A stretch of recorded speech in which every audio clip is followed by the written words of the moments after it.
Today I have Klarus's new EDC light, the E2.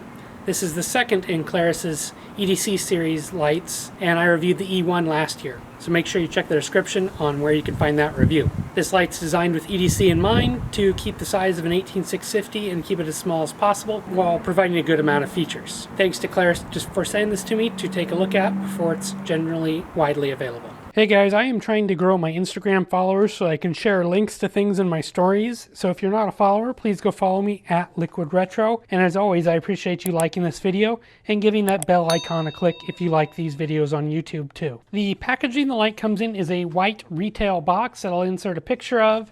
Very similar to what the E1 was. It's got that hanging tab. It's got a few facts on the front, back, and some stats then on the rear. Accessories you get with the light here is this nice felt bag. You get a USB to micro USB to USB cable. You get a lanyard, a spare O-ring, a manual, and then inside the flashlight here is a 3600 milliamp hour battery that is proprietary to Klarus. The E2 here is made from aluminum and hard anodized in a semi-gloss black finish. It's a nice fit and finish as other recent Klarus lights have had. The tail switch here is kind of large. It's got a spot here for your lanyard, and it's not symmetrical. You've got a larger part here that protects the rubberized button, and then you've got a paddle here. As we can see here inside, threads are anodized. There's an O-ring there, and this is what the inside of the tail cap looks like. There are springs on either side of the front and back of the light, so that battery's nicely suspended from jolts. You've got nice milling here on the body tube. It provides a decent amount of grip without being too aggressive. I like the milling here. Your body and head are one piece. I assume they are milled as two, but then glued at the factory. You've got minimal branding here with just Klarus E2, and then a little hot symbol, and then the serial number here. And as you can see here in my very early production model, model number 43,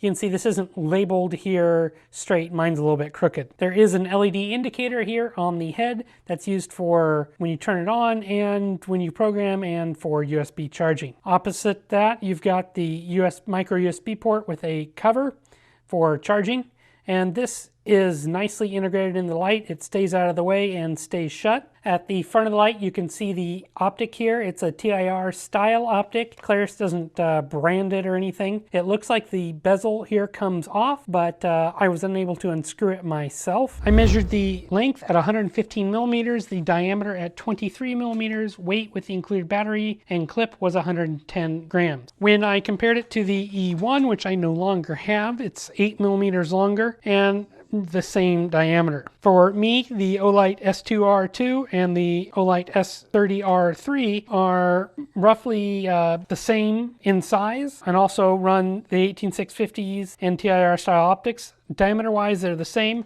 and they just vary a little bit in diameter. So if you have either of those, you have a good idea of how large this light is. Retention, this light carries in my front pocket nicely. It's got a great deep carry clip, but it is strapped to the front of the light, which some people don't like. It's an awfully long clip too, and it's pretty springy, as you can see here, so not the stiffest thing. This also allows you to slip it onto a baseball hat pretty easily to make a makeshift headlamp if you wanted to. What I didn't like about carrying this light was when you do have it clipped in your pocket and you go to turn it on, I'm used to an Olight sometimes where you've got a button here to press and your thumb naturally fits. On this, when you pull it out of the top part of your pocket, you've got to switch around to turn it back on. And I just find that a little bit awkward. The Klarus E2 receives an upgraded LED and outputs from the E1. It's using a Cree XHP35 high LED in cool white. No tint data is given, but it's not crazy cool. The beam here is nice out of the TIR style optic. You get a hot center that's a majority of the light with minimal diffuse spill, and it throws further than you think it would, with Klarus quoting 190 meters or 9,025 candela.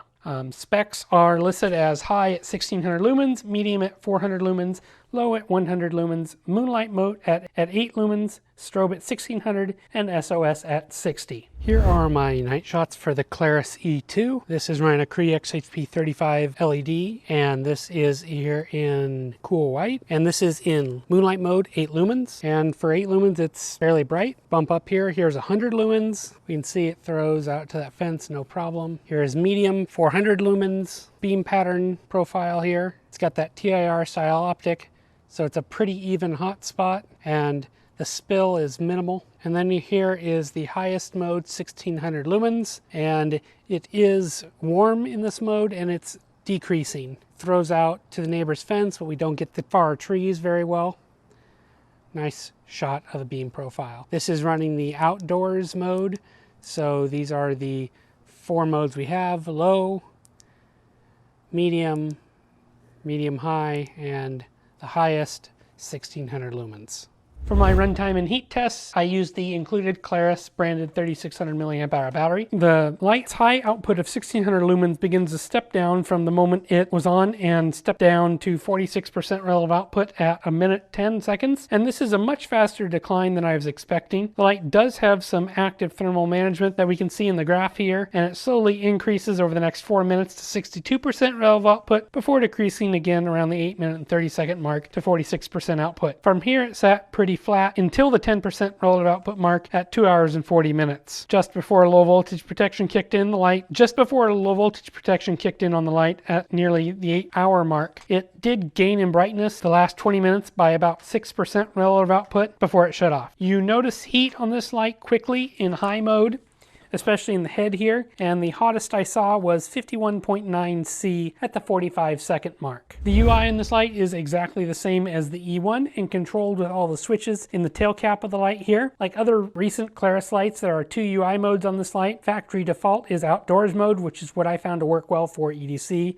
but you've also got a tactical too. With the paddle here, the light allows you to work in either low in a momentary, or if you press and hold, the light locks on, and then you just click and it goes up, and it steps through the 4 main modes: 8 lumens, 100, 400, and 1600. Also on the tail cap here is that large mechanical switch that'll give you instant access to turbo.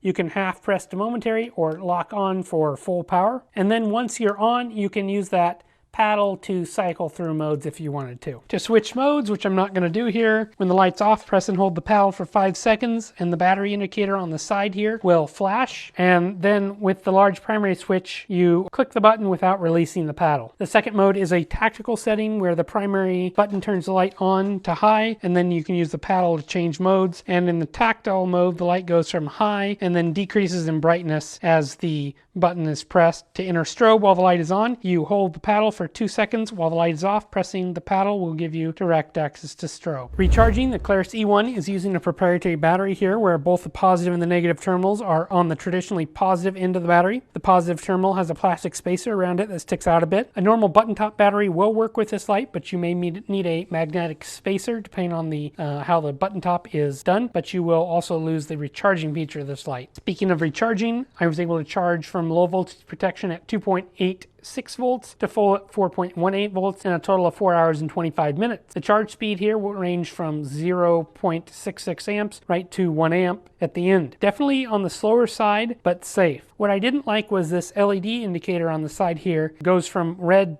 meaning it's charging, to green, charged, before the light was completely full. I got the full indicator a full hour before the light actually stopped drawing power, and I tested the battery here at 4 volts before I continued charging. What I'd like to see here is that the light go green when the actual charging is stopped instead of pretty early. So for me, the pros are it's got a good factory deep carry clip, but only allows tip-up carry, and it rotates a bit easily, I think. It's got a good fit and finish, and I think it's a good-looking production light. And I like that it's got 2 UI modes to pick from to better suit your individual needs. The cons for me are it's a minimal change from the E1. It's basically just a new LED and it's slightly longer, that's it. It's got a proprietary battery, but this time it's a larger capacity. It's still using micro USB, which was not good a year ago, and still isn't good today. It doesn't tail stand or have a magnetic tail cap, which I miss, and I wasn't a fan of taking it out of my pocket and then having to reverse the grip to turn it on. And moonlight mode here is too bright at 8 lumens.